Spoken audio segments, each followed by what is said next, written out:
Monsieur Montijo, chers collègues, juste quelques interrogations qui vont dans la continuité de ce qu'a pu dire ma collègue Dominique Tripet. En introduction, rapidement, pour répondre pour échanger avec Monsieur Leménian notamment sur un peu d'archéologie politique comme il l'a ouverte. Moi, j'ai souvenir aussi du livre de Michel de la Fournière qui évoquait dans le début des années 80 la question des mailles et de réfléchir comment on pouvait requalifier ce secteur-là.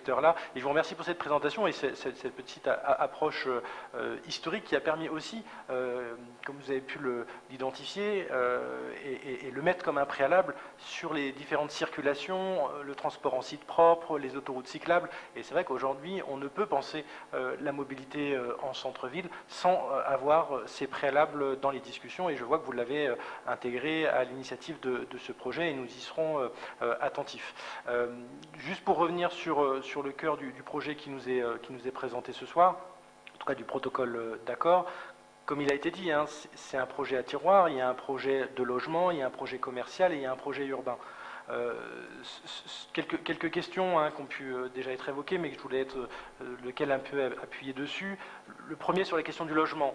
On évoque en termes d'aménagement urbain une hauteur de plus de 30 mètres sur la rue Albert Ier, qui est à peu près la même hauteur que le Primat de l'autre côté, sauf que ce qui est la différence entre cette rue-là, c'est que c'est une rue beaucoup plus étroite et qui est en face à un immeuble de quasiment la même hauteur. Et on a un risque d'enfermement de cette rue de Albert Ier qui interroge un peu à ce stade. Donc peut-être que vous aurez des éclaircissements sur le sujet, mais en tout cas, ces 30 mètres de hauteur à l'angle de la rue Albert Ier peut interroger sur des logements qui vont se retrouver en face à face, comme c'est un peu déjà le cas, mais avec une rue un tout petit peu plus large en face du MOB.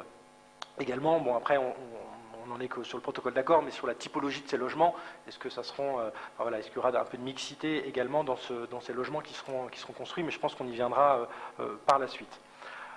Le projet donc des logements, le projet commercial, c'est vrai que quand on annonce 8500 m² supplémentaires, et quand on voit, et on l'a tous vu, la vitalité commerciale aujourd'hui de la place d'Arc, c'est vrai que ça peut interroger. On sait très bien que les cellules commerciales qui sont proposées aujourd'hui par la place d'Arc ne sont pas forcément adaptées aux demandes modernes et actuelles, mais c'est vrai que les grands ensembles commerciaux ont tous, y compris ceux du centre-ville, des difficultés. Et c'est vrai que moi, ça m'interroge sur l'équilibre commercial de notre centre-ville. On sait que un tout petit peu plus loin, on a les galeries Lafayette et tout ce qu'il y a autour de là qui connaissent des difficultés, qui ne sont pas forcément, qui s'interrogent sur leur modèle. Il ne faudrait pas qu'on puisse les mettre encore plus en difficulté en recréant beaucoup plus de surface commerciale et peut-être concurrente à quelques dizaines de mètres. Donc voilà, ça interroge un petit peu sur cet équilibre commercial. Dire également que les projets commerciaux aujourd'hui de centres urbains interrogent sur la mixité des fonctionnalités. C'est-à-dire qu'aujourd'hui, on a très peu de nouveaux centres commerciaux urbains qui ne font que du commercial. Ils vont avoir une sorte de mixité, ils vont avoir des approches culturelles, des approches services, des approches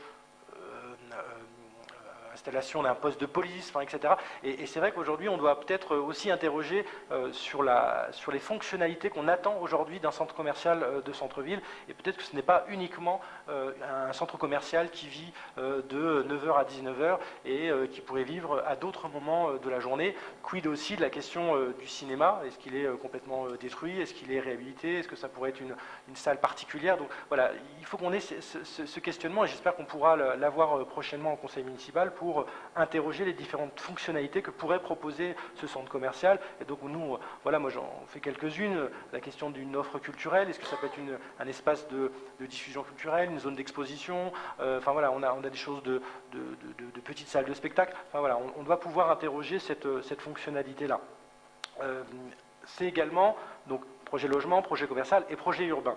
Et c'est vrai que quand on voit les plans, on peut être un peu inquiet sur cette traversée de voirie par le tram qui passerait devant deux voiries qui traverseraient sur le même espace de voirie avant de pouvoir, enfin qui traverseraient en termes de nord-sud deux voies de circulation. Et là, c'est vrai qu'on a tous l'exemple du boulevard de Vernin et d'autres endroits où on a des problèmes de circulation et de cadencement entre la circulation automobile et la circulation du tramway. Et donc là, sur le coup, je pense qu'il y aura une attention toute particulière à avoir entre ce croisement qui se fera, et comme ça a été dit, hein, vous aviez dit 35 000 voitures, c'est ça qui passe à cet endroit-là, ou 40, et donc 40 000 voitures qui croisent deux fois le tram, ça peut interroger sur son organisation. Enfin, deux petits mots sur la question du financement, du pilotage et du calendrier. Sur le financement, on entend qu'il y a une enveloppe de 8 millions d'euros qui sera apportée par un partenaire privé et que nous, on a aujourd'hui une estimation à 30 millions d'euros autour du projet. Pour avoir vu un certain nombre de projets passer dans cette instance et à la métropole, je ne citerai pas le MOB, je ne citerai pas le Comet ou d'autres espaces, on peut se le dire. On annonce 30 millions, on sait que le projet en fera 50. Enfin, voilà, soyons un peu lucides sur les chiffres qu'on peut s'annoncer aujourd'hui.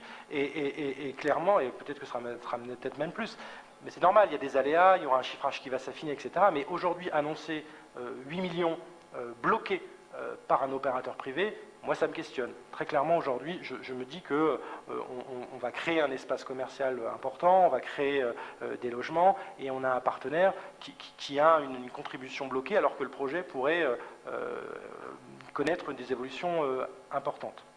Et enfin, un petit mot sur la gestion du chantier en lui-même.